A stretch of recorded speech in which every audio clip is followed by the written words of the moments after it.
Super, thank you. ಯಾರ ಜೊತೆ ಮಾತಾಡ್ತಿದ್ದೀನಿ ಅನ್ಕೊಂಡ್ರಾ? ನಾನು ದಾಶರಥಿ ಚಿಟ್ ಫಂಡ್ಸ್ ಅವ್ರ ಜೊತೆ ಮಾತಾಡ್ತಿದ್ದೆ. ಏನಪ್ಪ ವಿಷಯ ಅಂತಂದರೆ, ನಾನು ದಾಶರಥಿ ಚಿಟ್ ಫಂಡ್ಸಲ್ಲಿ ಚೀಟಿ ಹಾಕಿದ್ದೆ. ಯಾವುದೇ ಪ್ರಾಪರ್ಟಿ ಭದ್ರತೆ ಇಲ್ಲದೆ, ಚೆಕ್ ಸೆಕ್ಯೂರಿಟಿ ಇಲ್ಲದೆ, ಕೇವಲ 35 ನಿಮಿಷದಲ್ಲಿ ಚೀಟಿ ಹಣನ ಕೈ ಕೊಟ್ಟರು. ಎಷ್ಟು ಸುಲಭ ಅಲ್ವಾ? ನೀವು ದಾಶರಥಿ ಚಿಟ್ ಫಂಡ್ಸಲ್ಲಿ ಚೀಟಿ ಹಾಕಬೇಕಾ? ಹಾಗಾದರೆ ಹಿಂದೆ ಕರೆ ಮಾಡಿ ದಾಶರಥಿ ಚಿಟ್ ಫಂಡ್ಸ್ಗೆ.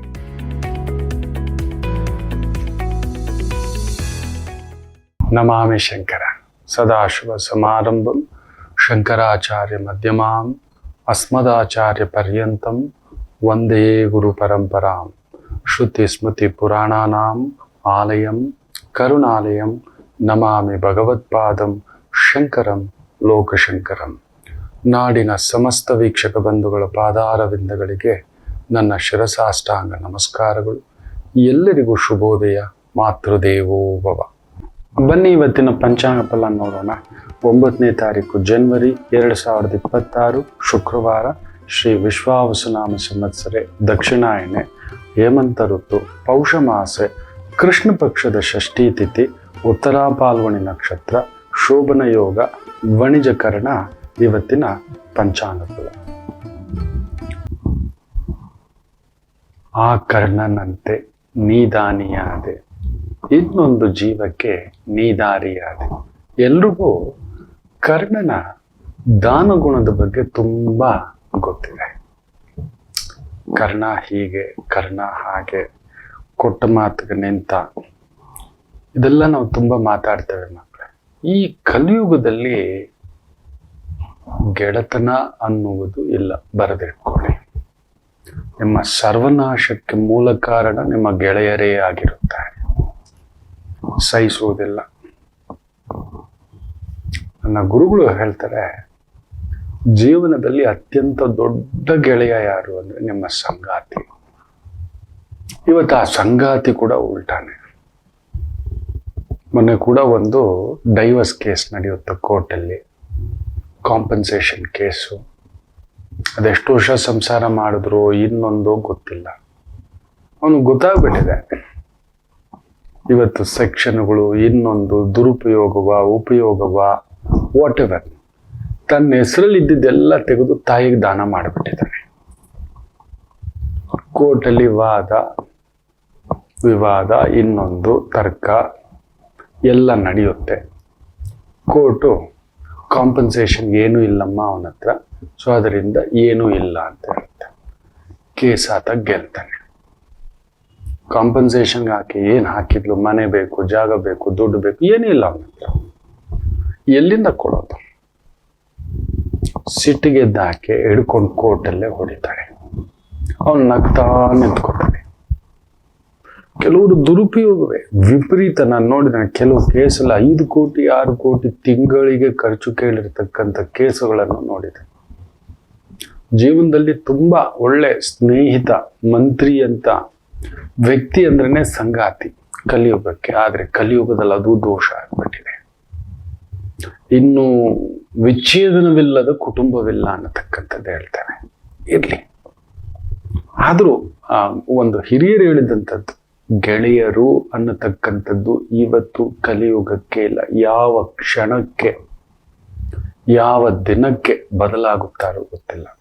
ಆದ್ರೂ ಎಲ್ರಿಗೂ ಕರ್ಣನ ದಾನಗುಣದ ಬಗ್ಗೆ ಮಾತಾಡ್ತೇವೆ, ಗೆಳೆತನದ ಬಗ್ಗೆ ಮಾತಾಡ್ತೇವೆ. ಇಡೀ ಒಂದು ರಾಮಾಯಣದಲ್ಲೂ ಹಾಗೂ ಮಹಾಭಾರತದಲ್ಲೂ 2 ವ್ಯಕ್ತಿಗಳು ಸಾಯ್ತಾರೆ. ತಮ್ಮ ಸಾವು ಗೊತ್ತಿದ್ದು ಸಾಯುವ 2 ವ್ಯಕ್ತಿಗಳು ಅಂದರೆ, ಒಂದು ರಾಮಾಯಣದಲ್ಲಿ ಬರತಕ್ಕಂಥ ಕುಂಭಕರ್ಣ, ಹಾಗೆಯೇ ಮಹಾಭಾರತದಲ್ಲಿ ಬರತಕ್ಕಂಥ ಕರ್ಣ. 2 ಹೆಸರು ಕರ್ಣ ಅನ್ನೋದ್ರಲ್ಲೇ ಇದೆ ನೋಡಿ. ನಮಗ್ ಗೊತ್ತಿರೋದು ಬರೀ ಕರ್ಣ ಅಷ್ಟೇ. ಕುಂಭಕರ್ಣ ಕೂಡ ಅಣ್ಣನಿಗೆ ಹೇಳ್ತಾನೆ, ಏನಣ್ಣ ಇದು, ಮಲಗಿರೋನ್ನ ಎಬ್ಬರಿಸ್ಬಿಟ್ಟು ಯುದ್ಧಕ್ಕೆ ಅಂದ್ರೆ,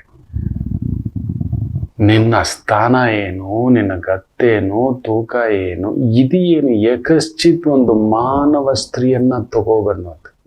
ನಾನು ಹೇಳ್ದಷ್ಟು ಮಾಡು ಅಂತ ಅವನಿಗೆ ಗೊತ್ತು.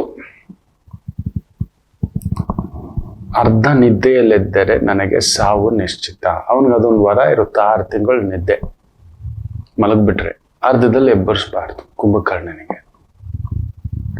ಯಾವಾಗ ಎಬ್ಬರಿಸ್ತಾರೋ ಆ ರೀತಿ ಅವನಿಗೆ ಸಾವು ಅಂತ ಗೊತ್ತಿದ್ದು ಯುದ್ಧಕ್ಕೆ ಬಂದು ಸಾಯ್ತಾನೆ. ಕರ್ಣನಿಗೂ ಗೊತ್ತು ತಾನು ಧರ್ಮದ ಪರವಾಗಿಲ್ಲ, ಅಧರ್ಮದ ಪರವಾಗಿದ್ದೇನೆ. ಅದನ್ನ ಕೃಷ್ಣನಿಗೆ ಹೇಳ್ತಾನೆ. ಅಂತ ನನಗೆ ನನ್ನ ಸಾವು ಕಾಣಿಸುತ್ತಿದೆ ಕೃಷ್ಣ ಅಂತ ಹೇಳ್ತಾನೆ. ನನಗೆ ಗೊತ್ತಿದೆ ನನ್ನ ಸಾವು, ನಾನು ಸತ್ತೋಗ್ತೀನಿ ಕೃಷ್ಣ, ಬಂದ್ಬಿಡು. ಇಲ್ಲ ಕೃಷ್ಣ ಮಾತು ಕೊಟ್ಬಿಟ್ಟಿದ್ದಾನೆ. ವೀರ ಸ್ವರ್ಗವೋ, ಭೇಟಿಯಾಗೋಣ ಸ್ವರ್ಗದಲ್ಲಿ ಕೃಷ್ಣ. ನನಗೆ ಗೊತ್ತಿದೆ, ಯಾಕೆಂದ್ರೆ ನೀನು ಧರ್ಮದ ಪರವಾಗಿ ನಿಂತು ನಡೆಸ್ತಿರ್ತಕ್ಕಂಥ ಜಗನ್ನಾಟಕ ನಾವೆಲ್ಲರೂ ಮಾಡಬಾರ್ದು ಅಪಚಾರ ಮಾಡಿಬಿಟ್ಟಿದ್ದೇವೆ. ಅದರಲ್ಲೂ ಒಂದು ಸ್ತ್ರೀಗೆ ತುಂಬಿದ ಸಭೆಯಲ್ಲಿ ಆಡಬಾರದು ಮಾತು ಆಡಿಬಿಟ್ಟೆ ಕೃಷ್ಣ. ಆಡಬಾರದಿತ್ತು. ಅದು ಇವತ್ತಿಗೂ ನನಗೆ ನಾಚಿಕೆ ಆಗುತ್ತೆ, ಹೇಸಿಗೆ ಅನ್ಸುತ್ತೆ. ಇದನ್ನ ಹೇಳ್ತಾನೆ ಕೃಷ್ಣರ ಹತ್ರ. ದ್ರೌಪದಿಯ ಬಗ್ಗೆ ಒಂದು ಅಪಮಾನಕರವಾಗಿ ಆತ ಮಾತುಗಳನ್ನು ಆಡ್ಬಿಡ್ತಾನೆ. ಏನಾದ್ರೂ ಆ ಬಾಯಿ, ಅವನಿಗಿದ್ದಂಥ ಒಂದು ದೊಡ್ಡ ದೋಷ ಏನಂದ್ರೆ ಕರ್ಣನಿಗೆ ಒತ್ತಡಕ್ಕೊಳಗಾಗ್ಬಿಟ್ರೆ ಏನೋ ಮಾತಾಡಿಬಿಡೋದು.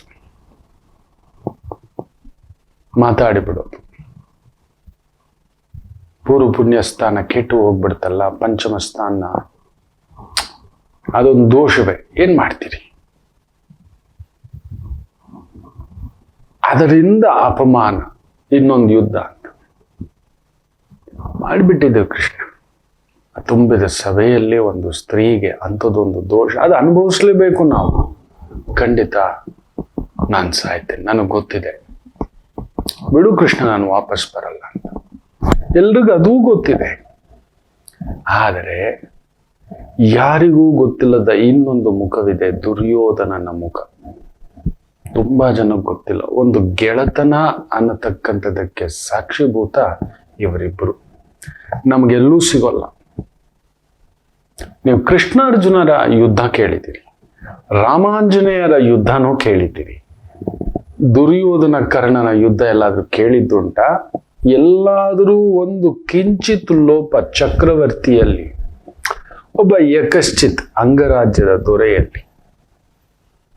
ಇಬ್ಬರ ಒಂದು ಗೆಳತನ ಹೆಂಗಿರುತ್ತೆ ಅಂದ್ರೆ ಇಬ್ಬರಲ್ಲೂ ಒಂದು ಮಾತಾಗಿರುತ್ತೆ.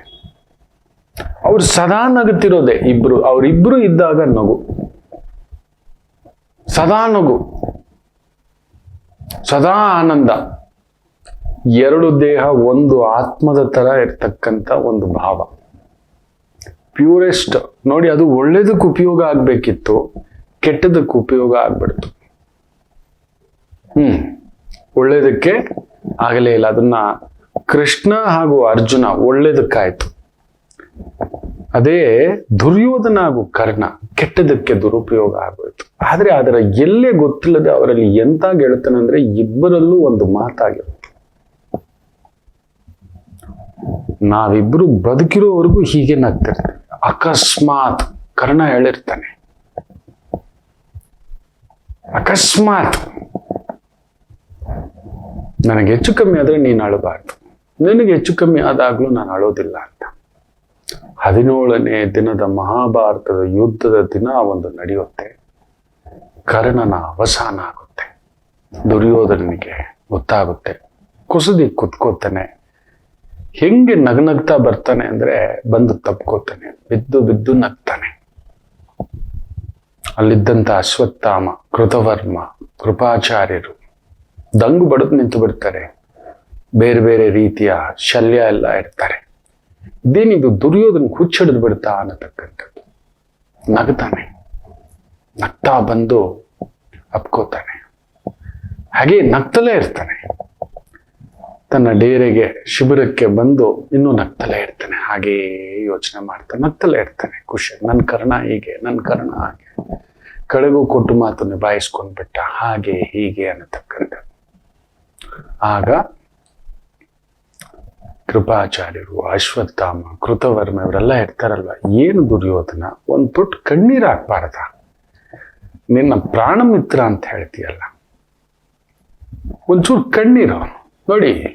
ಕರ್ಣನ ಒಂದು ಮುಖ ಮಾತ್ರ ಗೊತ್ತಿದೆ, ದುರ್ಯೋಧನ ಇನ್ನೊಂದು ಮುಖ. ಇವರೆಲ್ಲ ಅನ್ಕೋತಾರೆ ಇದೇನು ಹಿಂಗ್ ನಗ್ತಿದ್ದಾನೆ, ಅಪಚಾರ ಮಾಡಿಬಿಟ್ಟ ಸ್ನೇಹಿತನಿಗೆ ಅಂತ. ಆದ್ರೆ ನಿಜವಾದ ಒಂದು ಗೆಳೆಯನ ಆತ್ಮೀಯತೆ, ಅದಕ್ಕೆ ಹೇಳೋದು ದುರ್ಯೋಧನ ಹುಟ್ಟಿನಿಂದಲೂ ಚಕ್ರವರ್ತಿ, ಸಾಯುವವರೆಗೂ ಚಕ್ರವರ್ತಿ, ಬದುಕಿದ್ದು ಚಕ್ರವರ್ತಿ. ನಾವು ಯಾವಾಗ್ಲೂ ತುಂಬಾ ಮಾಡೋ ದೊಡ್ಡ ತಪ್ಪುಗಳು ಸಾಮಾನ್ಯರು ಏನು ಗೊತ್ತಾ, ಒಬ್ಬ ವ್ಯಕ್ತಿಯಲ್ಲಿರ್ತಕ್ಕಂಥ ದೌರ್ಬಲ್ಯಗಳಿಗೆ ಆಕರ್ಷಿತರಾಗ್ತೀರಿ. ಅವನ ತಪ್ಪುಗಳನ್ನ ಎತ್ತೆತ್ತಿ ತೋರಿಸ್ತೀವಿ. ಅವನು 100 ಒಳ್ಳೇದ್ ಮಾಡಿದ್ರು ಕಾಣಿಸಲ್ಲ, ಒಂದು ತಪ್ಪು ಅಬ್ಬಾ ಅವನಿಗೆ ನೋಡಿ ಇಂಥ ಶೋಕಿ ಇದೆ, ಅವ್ನು ನೋಡೋ ಅವ್ನು ಸಿಗರೇಟ್ ಹೊಡಿತಾನೆ, ಅವ್ನು ನೋಡೋ ಅವ್ನು ಡ್ರಿಂಕ್ಸ್ ಮಾಡ್ತಾನೆ, ಅವ್ನು ನೋಡೋ ಅವ್ನು ಹಿಂಗ್ ಮಾಡ್ತಾನೆ, ಅವ್ನು ಜೂಜ್ ಆಡ್ತಾನೆ, ಅದು ಅವನ ಪರ್ಸನಲ್ ಹ್ಯಾಬಿಟ್.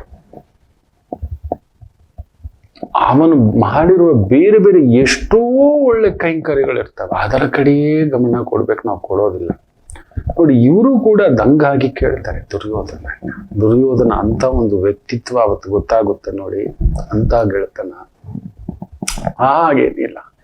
ಅಲ್ಲ ದುರ್ಯೋಧನ ನಗ್ತಾ ಇದೆಯಲ್ಲ ದುರ್ಯೋಧನ, ಅದು ಬಂದು ಆ ಶವದ ಮುಂದುಗಡೆ ಇದು ಸರಿಯಾ ಅಂತ, ನನ್ನ ಮಿತ್ರ ಮೇಲೆ ನೋಡಿ ಖುಷಿಯಾಗಿ ನಗ್ತಿರ್ತಾನೆ ಅಂತ, ನಾನ್ ನಗೋದ್ ನೋಡಿ ನಗ್ತಿರ್ತಾನೆ, ಖುಷಿ ಪಡ್ತಿರ್ತಾನೆ ಅಂತ. ಏನ್ ದುರ್ಯೋಧನ ಅಂದ್ರೆ, ಹೌದು ನಮ್ಮಿಬ್ಬರ ಹತ್ರ ಅಲಿಖಿತ ನಿಯಮ ಒಂದಿತ್ತು ಮನಸ್ಸಿನಲ್ಲಿ. ಅಕಸ್ಮಾತ್ ನಮ್ಮಿಬ್ಬರಲ್ಲಿ ಯಾರಿಗೆ ಹೆಚ್ಚು ಕಡಿಮೆ ಆದ್ರು, ಅವನಿಗೆ ಮೊದಲು ನಾನು ಹೋದ್ರು ಕರ್ಣ ಅದೇ ಮಾಡ್ತಿದ್ದ, ಅವನು ನಗ್ತಲೇ ಬರ್ತಿದ್ದ.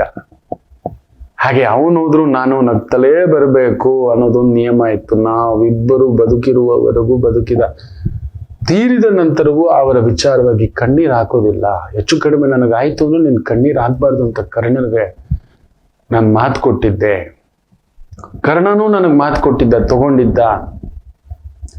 ನಾನಿರೋವರೆಗೂ ನಿನ್ನನ್ನು ತಾಕ್ಲಿಕ್ಕೆ ಬಿಡೋದಿಲ್ಲ ದುರ್ಯೋಧನ, ದೊರೆ ನನ್ನ ಗೆಳೆಯ.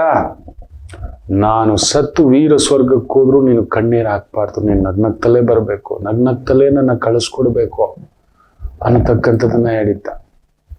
ಅದು ಕೂಡ ಇದು ಹೇಳಿದ್ದ, ಅಕಸ್ಮಾತ್ ಕಣ್ಣೀರ್ ಹಾಕ್ಬಿಟ್ರೆ ನಾನು ಸತ್ತೋಗ್ಬಿಟ್ಟಿರ್ತೇನೆ ದುರ್ಯೋಧನ, ನನ್ನ ಕೈ ಎದ್ದು ನಿನ್ನ ಕಣ್ಣೀರು ಒರೆಸ್ಲಿಕ್ಕಾಗಲ್ಲ, ನಿನ್ನ ಕಣ್ಣಲ್ಲಿ ನೀರು ಬರೋದು ನಾನು ನೋಡಬಾರದು ಅಂತ ಹೇಳಿರ್ತಾರೆ.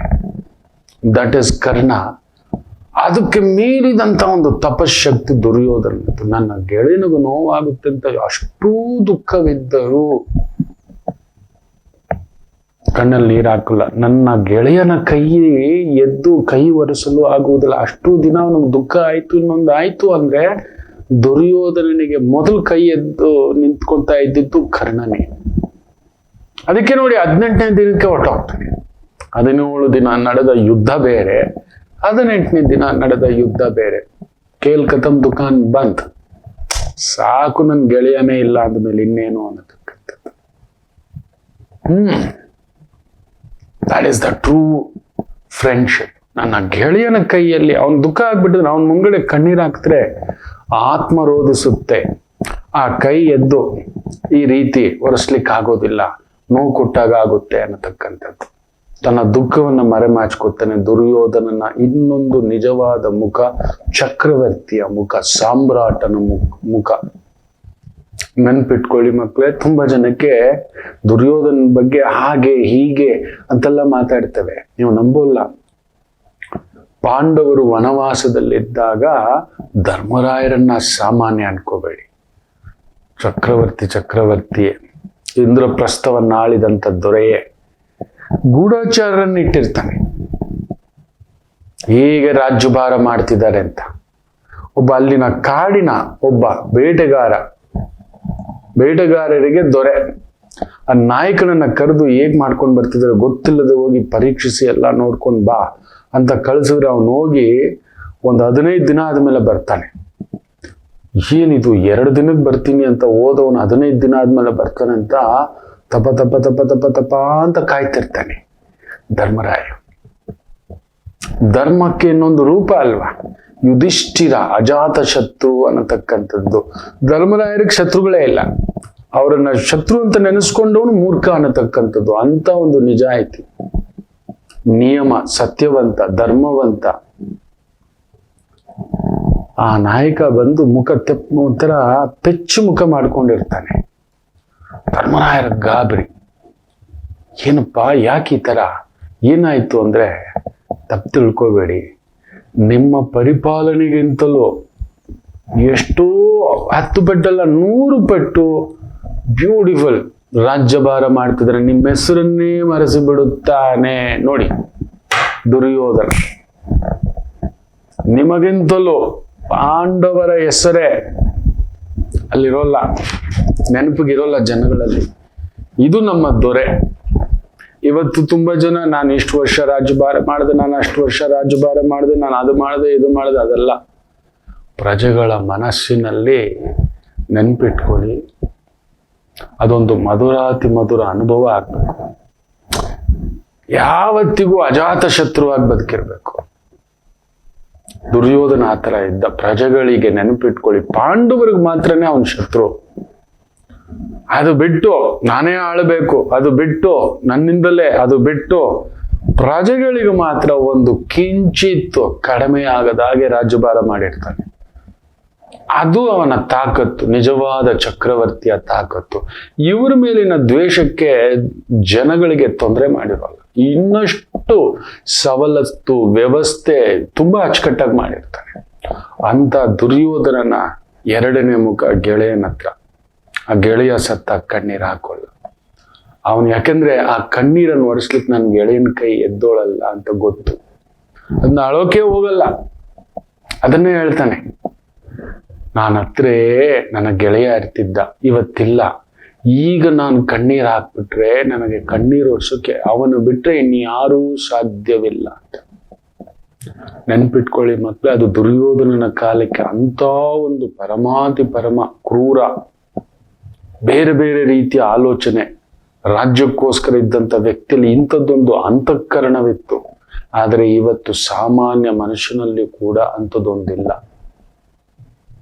ಯಾವಾಗ ಬೆನ್ನಿಗೆ ಯಾರು ಒಳ್ಳೆಯವನಂತನೋ ಗೊತ್ತಿಲ್ಲ ಮಕ್ಕಳೇ. ನೀವು ನೋಡಿ, ತುಂಬಾ ದೊಡ್ಡ ದೊಡ್ಡ ಫ್ರಾಡ್ಗಳು ಸಿಕ್ಕಾಕೊಳ್ಳೋದು, ಇನ್ನೊಂದು ಎಲ್ಲ ಆಗೋದು ಗೆಳೆಯರಿಂದಲ್ಲ. ಅವರೇ ಹೋಗಿ ಸೀಕ್ರೆಟ್. ಎಚ್ಚರಿಕೆ, ಎಚ್ಚರಿಕೆ. ಬದುಕಿದ್ರೆ ಒಂದು ದಿನಕ್ಕಾದರೂ, ಒಂದು ಕ್ಷಣಕ್ಕಾದರೂ ದುರ್ಯೋಧನ ಕರ್ಣನ ಆ ಗೆಳತನದಂತೆ ಆ ಕೈ ಕೂಡ ತೆಗೆದು ಕಣ್ಣೀರು ಒರೆಸ್ಲಿಕ್ಕೆ ಬರಬಾರ್ದು, ಎದ್ದೊಳ್ಬಾರ್ದು. ಆ ರೀತಿ ಬದುಕಬೇಕು. ನನ್ನ ಗೆಳೆಯನಿಗೆ ನೋವಾಗುತ್ತೆ ಅಂತ ಕಣ್ಣೀರು ಹಾಕೋದಿಲ್ಲ ದುರ್ಯೋಧನ. ಯೋಚನೆ ಮಾಡಿ ನೋಡಿ, ಬದುಕ್ತೀವಾ? ಆ ರೀತಿ ಯೋಚನೆ ಮಾಡ್ಲಿಕ್ಕೆ ಆಗುತ್ತಾ? ಸಾಧ್ಯವಾ? ನೋಡಿ, ಒಂದು ಪುಟ್ಟ ವಿರಾಮ ತಗೊಂಡು ವಾಪಸ್ ಬರೋಣ. ಮಾತೃದೇವೋ ಭವ. ನಮಾಮಿ ಶಂಕರ.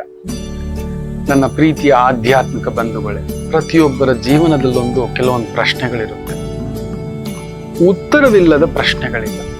ಅಂಥದ್ದೊಂದು ಸಮಸ್ಯೆ ಇದೆಯಾ? ಜ್ಯೋತಿಷ್ಯ ಮುಖೇನ ಹಾಗೂ ಆಧ್ಯಾತ್ಮಿಕ ಮುಖೇನ ನಿಮ್ಮ ಪ್ರಶ್ನೆಗಳಿಗೊಂದು ಪುಟ್ಟ ಸಮಾಧಾನ.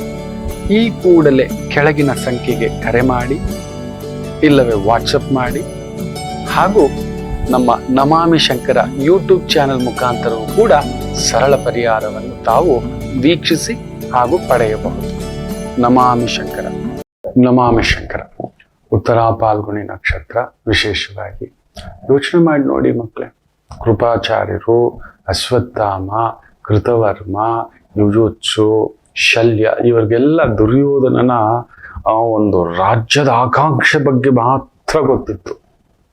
ಅದಕ್ಕೋಸ್ಕರ ಎಲ್ಲಿಗೆ ಬೇಕಾದ್ರೂ ಜಾರ್ತಾನೆ ಅಂತಿದ್ರು. ಆದ್ರೆ ಅವನಲ್ಲಿ ಇಂಥದ್ದೊಂದು ಅಂತಃಕರಣ, ಒಂದು ಗೆಳೆಯನ ಮೇಲೆ ಇದ್ದಂತ ಇಂಥದ್ದೊಂದು ಪ್ರೀತಿ, ಕಡೆವರೆಗೂ ಅಳ್ಳೇ ಇಲ್ಲ ಆತ. ಕರ್ಣನು ಹಾಗೆ ನಿಭಾಯಿಸ್ತಾನೆ. ನನ್ನನ್ನು ದಾಟಿ ನಿನ್ನನ್ನ ಬರೋಕ್ ಬಿಡಲ್ಲ ದುರ್ಯೋಧನ. ನನ್ನನ್ನ ದಾಟಿ ನಿನ್ನ ಜೀವ ತೆಗೆಯೋಕ್ ಬಿಡಲ್ಲ ಅಂತ ನಿಲ್ತಾನೆ ಯುದ್ಧದಲ್ಲಿ, ಮುಖ್ಯವಾಗಿ ಮಹಾಭಾರತ ಯುದ್ಧದಲ್ಲಿ. ಅವನು ಆದ್ಮೇಲೆನೆ 17ನೇ ದಿನಕ್ಕೆ ಬಿದ್ದ ಮೇಲೆ 18ನೇ ದಿನ ಸುಮ್ಮನೆ ಹೆಸರಿಗೆ ಅಷ್ಟೇ ಶಲ್ಯ ಹೋದ ದುರ್ಯೋಧನ ತೊಡೆ ಮುರಿದುಕೊಂಡು. ಕರ್ಣ ಕೊಟ್ಟ ಮಾತಿಗೆ ನಿಂತ, ದುರ್ಯೋಧನನು ಕೊಟ್ಟ ಮಾತಿನಂತೆ ನಡೆದುಕೊಂಡ. That's it. ಇರ್ಲಿ ನೋಡ, ನಾವು ಕೊಟ್ಟ ಮಾತ, ಅಯ್ಯೋ ನಾವು ಹಾವಿಗೆ ಈ 2 ನಾಲಿಗೆ ಅಂತ ಹೇಳ್ತಾರೆ. ನಮಗ್ ಮೈಯೆಲ್ಲ ನಾಲಿಗೆಯಪ್ಪ, ಯಾವಾಗ ವಿಷ ಕಕ್ತೀವಿ ಅಂತ ಗೊತ್ತಿಲ್ಲ. ನಿಮಗ ಯಾರೋ ಕೆಲವರಿಗೆ ಇರುತ್ತೆ. ನಮ್ಮ ಸುತ್ತ ಮುತ್ತ ಯಾವ ಗುಟ್ಟು, ಯಾವ ವಿಚಾರ, ಯಾವ ಧರ್ಮ, ಯಾವ ನ್ಯಾಯ, ಅಲ್ಲೇ ಹೋಗಿ ಆಗ್ಲೇ ಕಕ್ಬಿಟ್ಟಿರ್ತಾರೆ ಅಂತಕ್ಕಂಥ ಭಾವ. ಮೇಷರಾಶಿ. ಚಂದ್ರ ಸೂರ್ಯನ ಸಾರದಲ್ಲಿ ಅದ್ಭುತವಾಗಿದ್ದಾನೆ. 6ನೇ ಮನೆ ಒಳ್ಳೆಯದೆ, ಚೆನ್ನಾಗಿದೆ. ಸ್ತ್ರೀಯರಿಗೆ ಸಂಬಂಧಿತ ವೃತ್ತಿ ಉದ್ಯೋಗಗಳಲ್ಲಿ ಸ್ವಲ್ಪ ಟೆನ್ಷನ್. ಗಾರ್ಮೆಂಟ್ಸ್ ಇರ್ಬೋದು, ಬಟ್ಟೆ ಇರ್ಬೋದು, ಹೂ ಇರ್ಬೋದು, ಹಣ್ಣು ಇರ್ಬೋದು, ಐರನ್ ಅಂಗಡಿ ಇರ್ಬೋದು. ಮನೇಲಿರೋ ಸ್ತ್ರೀಯರಿಗೂ ಕೂಡ ತಲೆನೋವು. ನೋಡಿ, ತುಂಬಾ ಜನ ಕೇಳ್ತಿರ್ತಾರಂತೆ, ನಾನು ಕಮೆಂಟ್ಸ್ ನೋಡಲ್ಲ, ನನ್ನ ಟೀಮ್ ತುಂಬಾ ಒಂದು ಕಡಿಮೆ ಅಂದರೂ ಲೀಸ್ಟ್ ಅಂದರೂ ಒಂದು 10 ಲಕ್ಷದ ಒಂದು ಗ್ರೂಪ್ಸ್ ಇದೆ. ಕಡಿಮೆ ಅಂದರು 10 ಲಕ್ಷದ್ದು ಇದೆ. ನಮ್ಮ ಡೇಟಾಬೇಸ್ ತಗೊಂಡ್ರೆ ಒಂದು 70 ಲಕ್ಷ. ನಿಜ ಹೇಳಬೇಕು ಅಂದ್ರೆ ನಾವು ಆ ಮೆಸೇಜಸ್ಸು, ಕಂಟೆಂಟ್ಸು ಗ್ರೂಪ್ಸ್ ಮಾಡ್ತಿರ್ತೀವಿ, ಕಳಿಸ್ತಿರ್ತಾರೆ. ಇನ್ನೊಂದು ಅದರಲ್ಲಿ ಕೆಲವ್ರು ಕೇಳ್ತಿರ್ತಾರೆ, ಎಲ್ರಿಗೂ ಉತ್ತರ ಕೊಡ್ಲಿಕ್ಕೆ ಆಗೋದಿಲ್ಲ, ಆದ್ರೂ ಮನೆಯಲ್ಲಿರೋ ಸ್ತ್ರೀಯರಿಗೆ ಹೇಳಿ ಗುರುಗಳೇ ಅಂತ, ಮನೆಯಲ್ಲಿರೋರ್ಗೆ ಹೇಳಿ ಅಂತ. ಅರೆ, ಈ ಕಲಿಯುಗಕ್ಕೆ, ಈ 22ನೇ ಶತಮಾನಕ್ಕೆ ಮನೆಯಲ್ಲಿರೋದು ವೇಸ್ಟ್. ಬೇಜಾರೇ ಮಾಡ್ಕೋಬೇಡಿ, ಆಗೋದೇ ಇಲ್ಲ. ನಮ್ಮ ತಂದೆ ಕಾಲಕ್ಕೆ ನೀವು ನಂಬೋಲ್ಲ, ಇಲ್ಲಿನ ಸೈಟ್ 3,000 ರೂಪಾಯಿ, ಎಕರೆ 3,000 ರೂಪಾಯಿ. ಇಲ್ಲಿ ಎಕರೆ 3,000 ರೂಪಾಯಿ. ಇವತ್ತು ಅಡಿ ನನ್ನ ಆಫೀಸ್ ಪಕ್ಕದಲ್ಲೇ ಇರೋದು 25,000 ರೂಪಾಯಿ. ಏನೂ ಇಲ್ಲ ಇಲ್ಲಿ facility. Road jam, ring road, ಹೆಸರಿಗಷ್ಟೇ BDS ಸೈಟು. 25,000 ರೂಪಾಯಿ ಅಡಿ ಮಾತಾಡ್ತಿದೆ. ಟೊಮ್ಯಾಟೊ ನೋಡಿ 100 ರೂಪಾಯಿ ಆಗ್ಬಿಟ್ಟಿದೆ. ಪೆಟ್ರೋಲ್ ನೋಡಿ 102 ರೂಪಾಯಿ ಆಗ್ಬಿಟ್ಟಿದೆ. ಹಾಲು ನೋಡಿ ಹೇಳ್ತಾನೆ ಇದೆ. ನೀವು ಮನೇಲಿ ಇನ್ನೂ ಕುತ್ಕೊಂಡು ಕುಂಬಳಕಾಯಿ ಮಾಡಿಟ್ಕೊಂಡು, ಅಡಿಗೆ ಮಾಡಿಟ್ಕೊಂಡು ಕೂತಿದ್ರೆ ಬೇಜಾರು ಮಾಡ್ಕೋಬೇಡಿ ತಾಯಂದ್ರ, ಅಣ್ಣಂದ್ರ. ಎದ್ದೋಗಿ ಒಂದು ಪುಟ್ಟ ಕೆಲಸ. ಉದ್ಯೋಗಂ ಪುರುಷ ಲಕ್ಷಣಂ. ಏನಾದ್ರೂ ಒಂದು ಬಾಳೆ ಎಲೆ ತೋಟಗಳಲ್ಲಿ ಸಿಗುತ್ತೆ, ತಗೊಬಂದು ನೀಟಾಗಿ ಕಟ್ ಮಾಡಿ ಬಂಡಲ್ ಕಟ್ಟಿ ಸುತ್ತಮುತ್ತ ಇರೋರ್ಗಾದ್ರೂ ಕೊಡಿ. ಮನೇಲಿ 4 ಜನ ಸ್ತ್ರೀಯರು ಕುತ್ಕೊಂಡು ಏನ್ ಮಾಡ್ತೀರಿ ಮಕ್ಕಳೇ? ಸುಮ್ಮನೆ ಇನ್ನು ಕಾಯಿಲೆ ಬರ್ಸ್ಕೊತೀರಿ ಅಷ್ಟೇ. ಕುತ್ಕೊಂಡು ಸೀರಿಯಲ್ಗಳು ನೋಡ್ಕೊಂಡು ಇಂಥದ್ದು ವಿಕಾರಗಳು ತುಂಬಿಸ್ಕೊಂಡು, ಅತ್ತೆ ಮೇಲೆ ಸೊಸೆ ಏನ್ ಮಾಡ್ತಾಳೆ, ಸೊಸೆ ಮೇಲೆ ಅತ್ತೆ ಏನ್ ಮಾಡ್ತಾಳೆ, ಇಂಥ ಒಂದು ಕುಲಗೆಟ್ಟ ಸೀರಿಯಲ್ಗಳು ಪರಂಪರೆ. ಯಾವ್ದಾದ್ರೂ ಒಳ್ಳೇದೊಂದು ಅಭಿರುಚಿ ಇರತಕ್ಕಂಥದ್ದು, ಒಂದು ಮಾರ್ಗದರ್ಶನ ಮಾಡ್ತಕ್ಕಂಥದ್ದು, ವೈದಿಕ, ಧಾರ್ಮಿಕ, ಈ ಥರದ್ದು ಏನಾದ್ರೂ ಒಂದು ಇಲ್ಲವೇ ಇಲ್ಲ. ಅಸಹ್ಯಗಳ ಪರಮಾವಧಿ. ಮನೇಲಿರೋರ್ಗೆ ಹೇಳಿ ಅಂತ. ತುಂಬಾ ಸಂಕಟ. ಮನೇಲಿ ಕುತ್ಕೊಂಡಿದ್ದಾರೆ ಅಂತ ಹೇಳಿದ್ರೇನೆ ನನಗೆ. ಒಂದು ಹೊರಗಡೆ ಒಂದು ಪುಟ್ಟದಾಗ ಹೋದ್ರು ಕೂಡ, ಒಂದು ಅಂಗನವಾಡಿ ಶಾಲೆಗೆ ಹೋದ್ರು ಕೂಡ, ಒಂದು ಬೇಬಿ ಸಿಟ್ಟಿಂಗ್ ಹೋದ್ರು ಕೂಡ, ಮಕ್ಕಳ ಲಾಲನೆ ಪಾಲನೆ ಮಾಡೋದ್ರಲ್ಲೂ ಒಂದು 5,000 10,000 ಸಾವಿರ ಕೊಡ್ತಾರೆ. ಅದು ನಿಮ್ಮ ಪಾಕೆಟ್ ಮನಿ, ನಿಮ್ಮ ಮೆಡಿಸನ್ಗೆ ಆಗುತ್ತೆ. ಬೇಜಾರು ಮಾಡ್ಕೋಬೇಡಿ. ಮನೇಲಿ ಕೂತಷ್ಟು ಕಾಯಿಲೆ ಬರುತ್ತೆ. ನಾನು ಮನೇಲಿ ಕೂತ್ಕೊಂಡಿರೋರ್ಗೆ ಹೇಳೋದೇ ಇಲ್ಲ. ಜ್ಯೋತಿಷ್ಯ ಅಲ್ಲವೇ ಅಲ್ಲ, ಅಂಥವ್ರಿಗೆ ಅಲ್ಲವೇ ಅಲ್ಲ. ಬೇಜಾರೇ ಮಾಡ್ಕೋಬೇಡಿ. ಓಡುವವನಿಗೆ, ಸಾಧಿಸುವವನಿಗೆ, ನಿಲ್ಲುವವನಿಗೆ, ಕಾಪಾಡುವವನಿಗೆ ತನ್ನ ಮನೆ, ತನ್ನ ಕುಟುಂಬ. ಒಂದು ಆಟೋ ಡ್ರೈವರ್ ಕಾಲ್ಮುಟ್ಟಿ ನಮಸ್ಕಾರ ಹಾಕ್ಬಿಡ್ತಾನೆ. ಒಂದು ವಾಚ್ಮನ್ ಆಯ್ತು ಅಂದ್ರೆ ಪಾದ ಸೇವೆ ಮಾಡ್ಬಿಡ್ತಾನೆ. ಕಸ ಗುಡಿಸೋರ್ಗಾದ್ರೆ ದೇವ್ರು ಅಂತ ಕರ್ಕೊಂಡ್ ಬಂದು ಗರ್ಭಗುಡಿಲಿ ಇಟ್ಟು ಪೂಜೆ ಮಾಡ್ಬಿಡ್ತಾನೆ. ಮನೇಲೆ ಕುತ್ಕೋಬಿಟ್ಟು ಕಥೆಗಳು ಹೇಳ್ಕೊಂಡು ಸೀರಿಯಲ್ ನೋಡ್ತಾ ಕುತ್ಕೊಂಡಿರೋರು ಖಂಡಿತ ಬೇಜಾರು ಮಾಡ್ಕೋಬೇಡಿ. ನನ್ನನ್ನ ಏನ್ ಬೇಕಾದ್ರೂ ಅಂದ್ಕೊಳ್ಳಿ, ಬೇಜಾರು ಮಾಡ್ಕೊಳ್ಳಿ. ನಿಮ್ಮನ್ನ ಮನೇಲಿ ಯಾರು ಕುತ್ಕೋ ಅಂದ್ರು. ಅಲ್ಲಿ ನೋಡಿದ್ರೆ ಅಳಿಯ, ಮಗಳು, ಅವ್ರಿಗೆ ಫೋನ್ ಮಾಡ್ತಾ ಕುತ್ಕೊಳ್ಳೋದು ನೀವು. ಇಲ್ಲ, ಮಗಳಿಗೆ ಫೋನ್ ಮಾಡೋದು, ಎಲ್ಲಿ ಹೋಗ್ತಾವನೆ, ಏನ್ ಬರ್ತಾವನೆ, ಇಂಥ ಕಥೆಗಳೇ ಜಾಸ್ತಿ ಆಗ್ಬಿಟ್ಟಿರೋದು. ಮಗಳ ಮೇಲೆ ತುಂಬಾ ಇನ್ಫ್ಲೂಯೆನ್ಸು, ಮಗನ ಮೇಲೆ ತಾಯಿಯದ್ದು ಇನ್ಫ್ಲೂಯೆನ್ಸು. ಇಲ್ದಿದ್ದ ಕಥೆಗಳು ಇದು ಮಾಡಿಟ್ಕೊಂಡಿರಿ. ಈ ಸೀರಿಯಲ್ಗಳು ಇನ್ನೊಂದು ನೋಡ್ಕೊಂಡು ಬೇಜಾರೇ ಮಾಡ್ಕೋಬೇಡಿ. ಮನೇಲಿ ಕೂತಷ್ಟು ನಾನು ಮಾಡಿದ ಅತಿ ದೊಡ್ಡ ತಪ್ಪೇನು ಗೊತ್ತಾ? ನಾನು ಇವತ್ತಿಗೂ ಕೊರಗ್ತೇನೆ. ಆಗಿ ಹೋದ ಕಾರ್ಯಕ್ಕೆ ಚಿಂತಿಸಿ ಫಲವೇನು ಅಂತ. ನನ್ನ ತಂದೆ ಯಮುಂಡ, ಗಟ್ಟಿ, ಅದು 60 ಆಗಿದ್ರು, ಕಲ್ಲು ಬಂಡೆ. ಅಯ್ಯೋ, ಕೂಲಿ ಕೆಲಸ, ಪೇಂಟ್ ಕೆಲಸ, ಮರದ ದಿಂಬುಗಳು, ಬಾಗಿಲುಗಳು ಹಿಂಗೆ ಇಳಿಸಿ ನಿಲ್ಲಿಸಿ ಪಾಲಿಶ್ ಕೆಲಸ ಮಾಡ್ತಿದ್ದವ್ರು. ವುಡ್ಡಲ್ಲಿ ಮುಖವನ್ನ ನೋಡ್ಬೋದಿತ್ತು, ನೀವು ನಂಬೋಲ್ಲ. ವುಡ್ಡಲ್ಲಿ ಕನ್ನಡಿ ತರ ಕಾಣಿಸೋದು. ವುಡ್ಡಲ್ಲಿ ನೋಡ್ಕೋಬಹುದು, ನಮ್ಗೆ ತಲೆ ಬಾಚ್ಕೋಬಹುದು. ಅಪ್ಪ ಅಂತ ಪಾಲಿಶ್ ಮಾಡೋರು. ದೇವ್ರೇನೋ ನನಗೊಂದಷ್ಟು ಕೊಟ್ಟಿದ್ದ, ಬಂತು, ಅಪ್ಪ ಕೂತ್ಕೊಪ್ಪ, ಸಾಕಪ್ಪ ಅಂದೆ. ಮಾಡಿದ ಅತಿ ದೊಡ್ಡ ತಪ್ಪು. ಒಂದು ಪುಟ್ಟ ಸೆಕ್ಯೂರಿಟಿ ಕೆಲ್ಸಕ್ಕೆ ಹೋಗ್ತಿದ್ರು ಅಪ್ಪ. ಆವತ್ತಿನ ಕಾಲಕ್ಕೆ ಒಂದು 10-15 ಸಾವಿರ ರೂಪಾಯಿ ಬರ್ತಿತ್ತು. ಯಾಕಪ್ಪ ಅಂತ ಹೇಳ್ಬಿಟ್ಟು ದುಡ್ದಿದ್ದಾನೆ, ಓಡಿದಾನೆ, ದಣಿದಿದ್ದಾನೆ, ಅಪ್ಪಾಜಿಂಗ್ ಮಾಡೋದು ಬೇಡ ಅಂತ. ನಿಜ ಹೇಳ್ತಾನೆ, ಅದು ಮಾಡಿದ ತಪ್ಪು. ಇಲ್ಲದ ಕಾಯಿಲೆಗಳು ಬಂದ್ಬಿಡ್ತು. ನಮ್ಮ ಮಾವಯ್ಯನನ್ನು ನಮ್ಮ ಧರ್ಮಪತ್ನಿಯ ತಂದೆ, ಅವರನ್ನು ಮನೇಲಿ ಕುಂದಿಸ್ಬಿಟ್ವಿ ನಾವು. ಎಲ್ಲೂ ಹೋಗ್ಬೇಡಿ ಅಂತ. ಹಾರ್ಟ್ ಅಟ್ಯಾಕ್ ಬಂದು ಹೋಗ್ಬಿಟ್ರು. ಕುಳಿತೆ ಕೆಲಸ ಮಾಡೋರು ಮಾಡ್ತಾ ಇರ್ಬೇಕು. ಮನೇಲಿ ಕುತ್ಕೊಂಡೆ ಇಲ್ಲದ ಕಾಯಿಲೆಗಳು ಬರುತ್ತೆ, ಇಲ್ಲದ ಯೋಚನೆಗಳು ಬರುತ್ತೆ. ಮಗಳು ಹೆಂಗೆ, ಮೊಮ್ಮಗು ಹೆಂಗೆ, ಮನೇದು ಹೇಗೆ, ಇನ್ನೊಂದು ಹೇಗೆ ಅಂತ ನೆನ್ಪಿಟ್ಕೊಳ್ಳಿ. ಓಡ್ತಾ ಇರಿ. ಬಂದಾಗ ನೋಡೋಣ, ಸಾವು ಬಂದಾಗ ಎಷ್ಟು ಬ್ಯುಸಿ ಇರ್ತೀವೋ ನಮಗ್ ಕಾಯಿಲೆ ಬರಲ್ಲ ಮಕ್ಕಳು. ಎಷ್ಟು ಬ್ಯುಸಿ ಇರ್ತೀವೋ, ಒಂದು ಚಕ್ಲಿ ಮಾಡಿ ಮನೇಲಿ ಕುತ್ಕೊಂಡು, ಒಂದು ಸಂಡಿಗೆ ಮಾಡಿ ಎಷ್ಟೋ ಜನಕ್ಕೆ ಬೇಕು ಶುದ್ಧವಾಗಿ ಅಚ್ಚುಕಟ್ಟಾಗಿ ಏನೇನೋ ಮಾಡ್ಬೋದು, ಏನೇನೋ ಮಾಡ್ಬೋದು ಬದುಕಲಿಕ್ಕೆ. ಸುಮ್ಮನೆ ಮನೇಲಿ ಕುತ್ಕೊಂಡಿರೋರ್ಗೆ ಹೇಳ್ತಿಲ್ಲ ಅಂತ ತುಂಬಾ ಬಾರಿ ಮೆಸೇಜ್ ಹಾಕ್ತಿದ್ದಾರೆ. ಏನಾದ್ರೂ ಒಂದು ಮೆಸೇಜ್ ಹಾಕ್ಬಿಡಿ ಗುರುಗಳಂತ. ಮನೇಲಿ ಕುತ್ಕೊಂಡಿರೋರು ದಯಮಾಡಿ ನಾನು ಪ್ರೋಗ್ರಾಮ್ನೇ ನೋಡ್ಬೇಡಿ, ಪ್ರಯೋಜನವಿಲ್ಲ. ಏನಕ್ಕೆ ಪ್ರಯೋಜನ? ಜ್ಯೋತಿಷ್ಯ ಅನ್ನೋದು ಬಂದ್ಬಿಟ್ಟು ಕುತ್ಕೋಬಿಟ್ಟು ಕುಚಂಬಟ್ಟ ಆಗುವಂಥವ್ರಿಗ, ಈ ಜ್ಯೋತಿಷ್ಯ ಸಾಮಾನ್ಯರಿಗೆ ಅಲ್ಲವೇ ಅಲ್ಲ ಅಂತಾನೂ ಹೇಳ್ತಿರ್ತಾನೆ. ಏನಾದ್ರೂ ಸಾಧನೆ ಮಾಡೋರ್ಗೆ ಸಮಥಿಂಗ್ ಥಿಂಕಿಂಗ್ ಬೇಕು. ಒಂದು 4 ಜನಕ್ಕೆ ನೆರಳು ಕೊಡುವಂಥದ್ದು, 4 ಜನಕ್ಕೆ ಅನ್ನ ಕೊಡುವಂಥದ್ದು, 4 ಜನರನ್ನ ಕಾಪಾಡುವಂಥವರಿಗೆ ದಾರಿ ತೋರಿಸ್ಲಿಕ್ಕೆ. ತಾನು ಮಾತ್ರ ಬದುಕುವಂಥ ಸ್ವಾರ್ಥಿಗಲ್ಲ. ಬೇಜಾರೇ ಮಾಡ್ಕೋಬೇಡಿ, ಬರಲೇಬೇಡಿ. ನನ್ನ ಯಾವಾಗಲೂ ಹೇಳ್ತಿರ್ತಾನೆ, ಬರಬೇಡಿ ನನ್ನ ಹತ್ರ ಅಂತ ಸಂಕಟದಿಂದ ಹೇಳ್ತಾನೆ. ತನಗೋಸ್ಕರ ಯೋಚನೆ ಮಾಡೋವನಿಗೆಲ್ಲ ಈ ವಿದ್ಯೆ. ತಾನು ಮಾತ್ರ ಚೆನ್ನಾಗಿರ್ಬೇಕು, ತನ್ನ ಮದುವೆ, ತನ್ನ ಕುಟುಂಬ ಅಲ್ಲವೇ ಅಲ್ಲ.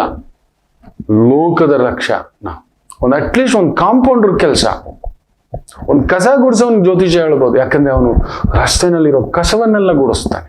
ಒಬ್ಬ ಸೆಕ್ಯೂರಿಟಿಗೆ ಹೇಳ್ಬೋದು, ಒಂದು ಆಟೋ ಡ್ರೈವರ್, ಟ್ಯಾಕ್ಸಿ ಡ್ರೈವರ್ಗೆ ಹೇಳ್ಬೇಕು, ನಮ್ಮನ್ನ ಗಮ್ಯ ಸೇರಿಸ್ತಾನೆ, ನಾವು ಗಮ್ಯಕ್ಕೆ ಕರ್ಕೊಂಡು ಹೋಗ್ತಾನೆ ಅಂಥವ್ರಿಗೆ ಹೇಳ್ಬೋದು.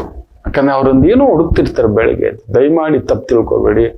ನಿತ್ಯ ಮನೇಲಿ ಕೂತ್ಕೊಂಡಿರೋರು ನನ್ನ ಕಾರ್ಯಕ್ರಮ ನೋಡ್ಲೇಬೇಡಿ, ಪರವಾಗಿಲ್ಲ. ಸಬ್ಸ್ಕ್ರಿಪ್ಷನ್ ನೀವು ಅನ್ಸಬ್ಸ್ಕ್ರೈಬ್ ಆಗ್ಬಿಡಿ ಬೇಕಾದ್ರೆ ಪರವಾಗಿಲ್ಲ, ಬೇಜಾರೇ ಮಾಡ್ಕೋಬೇಡಿ. ಇಲ್ದಿದ್ದೆಲ್ಲ ಮಾಡ್ಕೊಂಡು ಕೂತ್ಕೊಂಡು ಹೀಗೆ ಎಲ್ಲ ಅಡಿಕೆ ಹಾಕೊಂಡು ಇನ್ನೊಂದು ಸೀರಿಯಲ್ ನೋಡ್ಕೊಂಡು ಇನ್ನೊಂದೇನೋ ಹಿಂಗೆ ಅಂದ್ಕೊಂಡು ಏನೋ ಒಂದು ಬ್ಯಾಡ್ ಕಮೆಂಟ್ಸ್ ಕೊಟ್ಕೊಂಡು ಈ ಸೋಷಿಯಲ್ ಮೀಡಿಯಾ ಅನ್ನೋದೇ ಒಂಥರ ಇವತ್ತು ಇದಾಗ್ಬಿಟ್ಟಿದೆ. ವೃಷಭ ರಾಶಿ,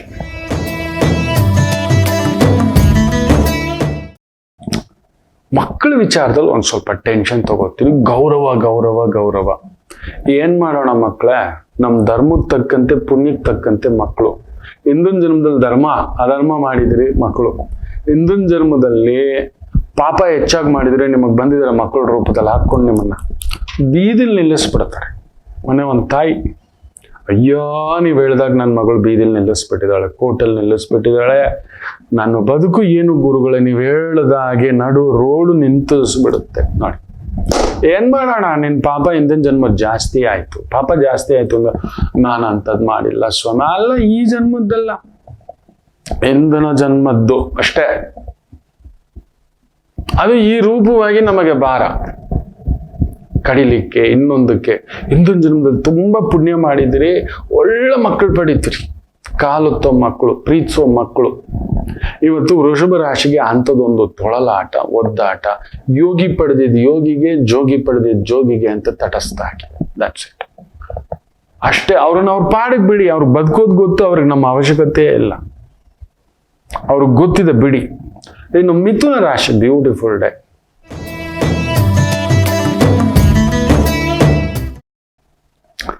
ಕೆಲಸಗಾರರಿಗೆ ಅದ್ಭುತವಾದಂಥ ದಿನ, ವ್ಯವಹಾರಸ್ಥರಿಗೆ ಅದ್ಭುತವಾದಂಥ ದಿನ, ಕನ್ಸಲ್ಟೆಂಟ್ಸ್ಗೆ ಅದ್ಭುತವಾದಂಥ ದಿನ. ಚೆನ್ನಾಗಿದೆ. ಸ್ವಲ್ಪ ಸಿಟ್ಟು ಕೋಪದಲ್ಲಿ ಇರ್ತೀರಿ ನೋಡ್ಕೊಂಡು. ಜ್ಯೋತಿಷ್ಯ, ಆಗಮ, ಪೌರೋಹಿತ್ಯ, ಆಧ್ಯಾತ್ಮಿಕ, ಶಿವಕ್ಷೇತ್ರ ಈ ಥರದ್ದು ಮಾಡ್ತಿದ್ದೀರಿ, ನಡೆಸ್ತಿದ್ದೀರಿ, ತುಂಬಾ ಅದ್ಭುತ. ಕರ್ಕಾಟಕ ರಾಶಿ, ಏನೋ ಒಂಥರ ಧೈರ್ಯ, ಸ್ಥೈರ್ಯ, ಸಮಾಧಾನ ಇವೆಲ್ಲವೂ ಇರತಕ್ಕಂಥ ಒಂದು ಭಾವ. ಬ್ಯೂಟಿಫುಲ್ ಡೇ, ಚೆನ್ನಾಗಿದೆ. ಧೈರ್ಯ ಯಾವಾಗಿರುತ್ತೋ ನೋಡಿ. ಯಾರಿಗ ಧೈರ್ಯ ಗೊತ್ತಾ? ಮೋಸ ಮಾಡಿದವ್ರಿಗೆ. ನೀವೆಲ್ಲಿ? ಅಯ್ಯೋ ನಾವೆಲ್ಲ ನಾಕಾಣೆ ವ್ಯಕ್ತಿಗಳು, ನಾಕಾಣೆ. ನಾವು ಕಾಣೆಯಾದವರು. ನಮ್ಮನ್ನು ಯಾರು ಗುರ್ತಿಟ್ಕೊಳ್ಳಲ್ಲ. ಅವ್ರೇನೋ ಹೇಳ್ತಾರೆ, ಇವರೇನೋ ಹೇಳ್ತಾರೆ. ನಾವು ನ್ಯಾಯವಾಗಿ ಬದುಕ್ತಿದ್ದೀವಿ ಮಕ್ಕಳೇ, ನಾವು ಧರ್ಮವಾಗಿ ಬದುಕುತ್ತಿದ್ದೇವೆ ಮಕ್ಕಳು. ಸತ್ಯ ಹೇಳ್ತಾರೆ, ನೀವು ಧರ್ಮವಂತರು, ನ್ಯಾಯವಂತರು.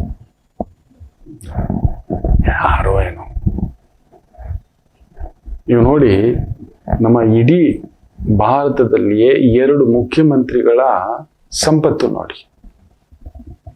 ಒಂದು ನಿತೀಶ್ ಕುಮಾರ್, ಇನ್ನೊಂದು ಯೋಗಿ ಆದಿತ್ಯನಾಥ್. ಅವ್ರ ಸಂಪತ್ತು, ಅವ್ರ ಮನೆ, ಆಸ್ತಿ, ಬಂಗಾರ ನೋಡಿ. ಇನ್ನು ಬೇರೆ ಮುಖ್ಯಮಂತ್ರಿಗಳ ಕಥೆಗಳೆಲ್ಲ ನೀವು ತೆಗೆದಿಟ್ಕೊಂಡು ನೋಡಿ. ಏನಾದ್ರೂ ಮನಸ್ಸಾಕ್ಷಿ ಇದೆಯಾ? ಅವ್ರ ಮನೆಗಳು ನೋಡ್ಬೇಡಿ, ಗುಂಡಿಗೆ ಹೊಡೆದೋಗುತ್ತೆ. ಬಂದಾಗ ಅವ್ರು ಹೇಗಿದ್ರು, ಈಗ ಆ ಪಟ್ಟ ಬಂದ ಮೇಲೆ ಹೇಗಾಗಿದೆ. ಇಲ್ಲ ಅವ್ರ ಸುತ್ತಮುತ್ತಲಿರೋರ್ದು ನೋಡಿ, ಅವ್ರ ಬಂಧುಗಳದ್ದು ನೋಡಿ, ಅವ್ರ ಮಕ್ಕಳದು ನೋಡಿ. ಅಬ್ಬಬ್ಬಬ್ಬಬ್ಬಬ್ಬ, ಮಮತಾ ದೀದಿ ಏನೂ ಇಲ್ಲ ಅನ್ಕೋತೀರಿ, ಬಟ್ ಅವ್ರ ಬಂಧುಗಳದ್ದು ನೋಡಿ. ನೋಡಿ ನೀವು ಎಷ್ಟು ಧೈರ್ಯವಾಗಿ ರಾಜಾರೋಷವಾಗಿ ಬದುಕ್ತಿದ್ದಾರೆ ಗೊತ್ತಾ? ಬದುಕ್ತಿದ್ದಾರೆ. ಯಾರೋ ಕೆಲವರಷ್ಟೇ ಮೋಸ ಮಾಡಿದವ್ರೆ ಅಷ್ಟು ಧೈರ್ಯವಾಗಿ ಬದುಕ್ತಿರ್ಬೇಕಾದ್ರೆ ಸಾಮಾನ್ಯರು ಸ್ವಾಮಿ. ನಾವು ಕಷ್ಟಪಟ್ಟು ದುಡಿದು ತಿಂತಿದೀವಿ, ಭಯ ಪಡೋ ಮಾತೇ ಇಲ್ಲ, ಕಟಕ ಅಲ್ಲ, ಎಲ್ರಿಗೂ ಹೇಳ್ತಿದ್ದಾರೆ. So beautiful day. Go head. ಸಿಂಹ ರಾಶಿ, ಗವರ್ಮೆಂಟ್ ರಿಲೇಟೆಡ್, ಸ್ವಂತ related, consultant, financial consultant, property consultant, legal consultant, administration consultant, entertainment consultant, ಅದ್ಭುತವಾದಂಥ ಪ್ರಗತಿ. ಇನ್ ಕನ್ಯಾ ರಾಶಿ, ಕೇಳಲೇಬೇಡಿ, ಗರ್ಜನೆಯ ದಿನ ಇವತ್ತು. ತುಂಬಾ ಚೆನ್ನಾಗಿದೆ. ಸೂರ್ಯ ಕೇಂದ್ರದಲ್ಲಿ. ನಿಮ್ಮ ಮನೆಗೆ ನೀವೇ ರಾಜ. ಹೌದು, ನಮ್ಮ ಮನೆಗೆ ನಾವೇ ರಾಜಪ್ಪ. ನಾವು ಕರೆಕ್ಟ್ ಆಗಿದ್ದಾಗ ಯಾರಿಗೂ ತಲೆ ಬಾಗ್ಸೋ ಮಾತೇ ಇಲ್ಲ. ನೀವು ಕನ್ಯಾ ರಾಶಿಯವರು ಎಲ್ಲಿ ನಿಮಗೆ ಆತ್ಮಾಭಿಮಾನಕ್ಕೆ ನೋವಾಗುತ್ತದೋ ಅಲ್ಲಿ ನೀವು ಇರಲ್ಲ. ನೋಡಿಬೇಕಾದ್ರೆ ಅದು ಎಂಥವರಾದರೂ ನೀವು ಯುದ್ಧ ಮಾಡಲ್ಲ, ಜಗಳ ಮಾಡೋಲ್ಲ, ಏನೋ ಮಾತಾಡಲ್ಲ. You will walk out very gentlemen. ಕನ್ಯಾ ರಾಶಿಯವ್ರ ಹತ್ರ ಕಲಿಯೋದಂಥದ್ದೊಂದು ಗುಣ ಇದೆ. They just walk away. ಜಗಳ ಮಾಡೋಲ್ಲ ಮಕ್ಕಳೇ. ನಿಮ್ ನೋವು ನೀವೇ ಇಟ್ಕೋಬಿಟ್ಟು ಹಾಗೆ ಬರ್ತೀರಿ. ಎದುರುಗಡೆ ಸಿಕ್ಕಿದ್ರು ಹಾಯ್ ಅಂತೀರಿ ಅಷ್ಟೇ. ಒಂದು ಸ್ಮೈಲ್ ಇರುತ್ತೆ. ಆ ಸ್ಮೈಲ್ 100 ಅರ್ಥ ಕೊಡುತ್ತೆ. ಇವತ್ತು ನಿಮ್ಮದು ಅಂತ ಒಂದು ತಾಕತ್ತು. ಗೋ ಎಟ್. ವೃತ್ತಿ, ಉದ್ಯೋಗ ಬ್ಯೂಟಿಫುಲ್. ಇನ್ನು ತುಲಾ ರಾಶಿ, ಉದ್ಯೋಗದಲ್ಲಿ ಒಂದ್ ಸ್ವಲ್ಪ ಟೆನ್ಷನ್ ಅದಿದ್ದಿದ್ದೆ. ಏನು ಮಾಡೋಕ್ಕಾಗೋದಿಲ್ಲ. Boss is always right. ಅವ್ನು ಸಂಬಳ ಕೊಡ್ತಿದ್ದಾನೆ ಮಕ್ಕಳೇ. ತುಂಬಾ ಜನ ಹೇಳ್ತಿರ್ತಾರೆ, ನಂಗೆ ಕೆಲಸ ತುಂಬಾ ಟೆನ್ಷನ್ ಆಗ್ಬಿಟ್ಟಿದೆ. ಯಾಕೆ? ಸಂಬಳ ಎಣಿಸ್ಕೋತಿಲ್ವಾ? ಅವನೇನ್ ಬಿಟ್ಟಿಯಾಗಿ ಕೊಡ್ತಿಲ್ಲ.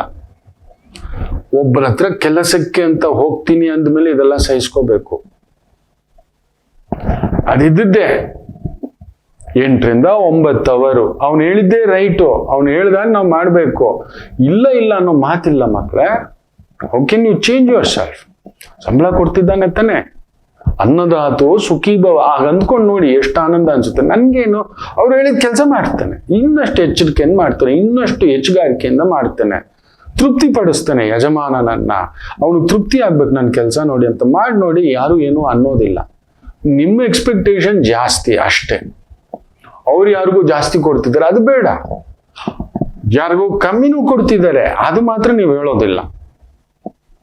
ಸೊ ತುಲಾ ರಾಶಿ, ವೃತ್ತಿಯಲ್ಲಿ ನೀವು ಬದ್ಧತೆಯಿಂದ ಹೋಗಿ ಗೆಲುವು ನಿಮ್ಮದು. ವೃಶ್ಚಿಕ ರಾಶಿ, ವೃತ್ತಿಯಲ್ಲಿ ಗೆಲುವು, ಸ್ವಂತ ವ್ಯವಹಾರ, ಸ್ವಂತ ವ್ಯಾಪಾರ, ಕನ್ಸಲ್ಟೆನ್ಸಿ, ಹಾಲು, ಬೆಣ್ಣೆ, ತುಪ್ಪ, ಕಲಾವಿದರು.